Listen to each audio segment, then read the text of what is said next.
Et salut tout le monde, sur ma chaîne Lorenzo High Tech, comme c'est pas dans le titre, aujourd'hui on va parler de Google, parce que oui, ça y est, Google a enfin dévoilé leur Google Pixel 7 et leur Google Pixel 7 Pro. Aujourd'hui je vais d'abord vous parler du Google Pixel 7, mais avant de commencer la vidéo, si vous n'êtes toujours pas de ma chaîne YouTube, abonnez-vous, allez 100% High Tech.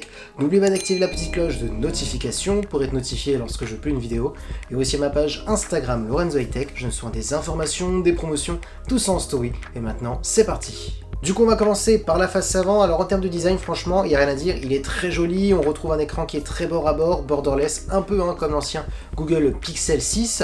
On va parler maintenant des caractéristiques de la face avant. On a une diagonale de 6,3 pouces avec une très bonne définition Full HD+.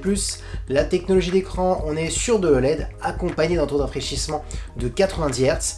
Ensuite, on a un écran qui est compatible HDR10+, un écran avec une luminosité de 1000 nits mais qui peut monter jusqu'à 1400 nits.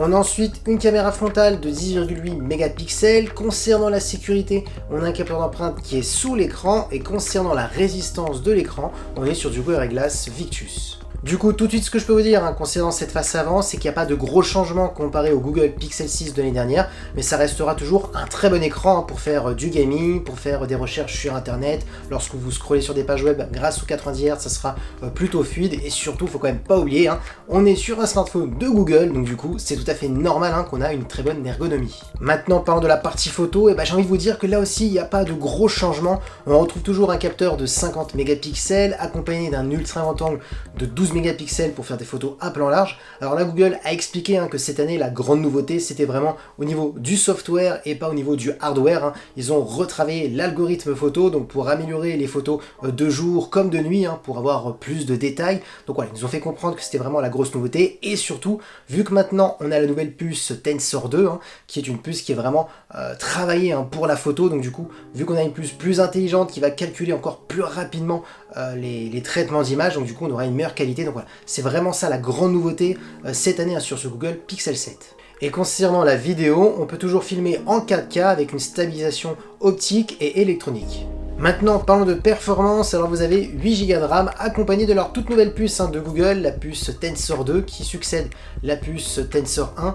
Donc voilà, ce qu'il faut dire, c'est que au niveau des benchmarks, ce qui est un petit peu ressorti, c'est qu'en fin de compte, on est sur une puce certes plus performante, mais bien entendu, il n'y a pas une grosse différence par rapport à la puce de l'année dernière. Donc voilà, on est sur une petite amélioration. Bien entendu, Google n'en s'est jamais caché, comme quoi ils n'étaient pas à la course des performances, mais qu'ils étaient plus à la course de la stabilité. Ils veulent créer un processeur qui reste stable tout le temps, et surtout on est sur un processeur consacré à la photo, parce que vous avez une bonne partie du processeur qui est consacré vraiment pour le domaine de la photo, pour le traitement photo.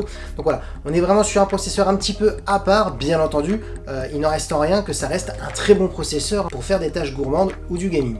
Ensuite, en termes de stockage, vous avez deux versions, une version à 128 Go et une version à 256 Go. Ensuite, on a un son stéréo pour apporter une meilleure immersion lorsque vous regardez vos contenus multimédia. Ensuite, concernant la batterie, on est sur une batterie de 4355 mAh avec de la recharge de 20 watts.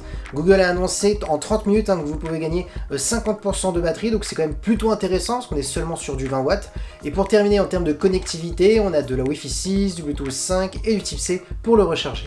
Du coup, voilà à quoi ressemble ce nouveau Google Pixel 7. Alors, je vais pas vous le cacher, pour ma part, il n'y a pas de grosse différence par rapport au Google Pixel 6. Pour ma part, on est vraiment sur une petite mise à jour du Google Pixel 6. Maintenant, ça reste toujours intéressant parce que voilà, il y a quand même une grosse nouveauté, c'est le nouveau processeur de Google, le Tensor 2, donc qui est un peu plus performant en termes de performance globale, et bien entendu aussi, il va apporter une meilleure qualité dans le domaine de la photo, vu qu'on est quand même sur un processeur qui est consacré à la photo, donc ça c'est un bon point. Une caractéristique aussi que j'ai oublié de vous donner, c'est qu'il est IP68, donc on est sur un smartphone qui est waterproof, donc ça c'est un bon point. Donc voilà, pour ma part on est quand même sur un bon smartphone, surtout qu'en plus ce qui est intéressant sur ce Google Pixel 7, c'est que bien entendu Google a annoncé quand même 3 ans de mise à jour majeure, donc minimum, donc ça c'est quand même un bon point, parce qu'on sait très bien que dans le monde d'Android, les mises à jour c'est vraiment le côté un petit peu qui pose problème chez certains constructeurs. Donc voilà, franchement on est quand même sur un très bon téléphone, mais avec bien entendu des petites nouveautés sur ce Google Pixel 7.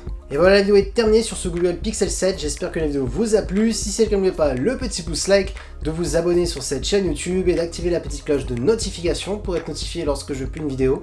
Et aussi ma page Instagram Lorenzo High Tech, je me souviens des informations, des promotions, tout ça en story. Et maintenant je vous dis à très bientôt.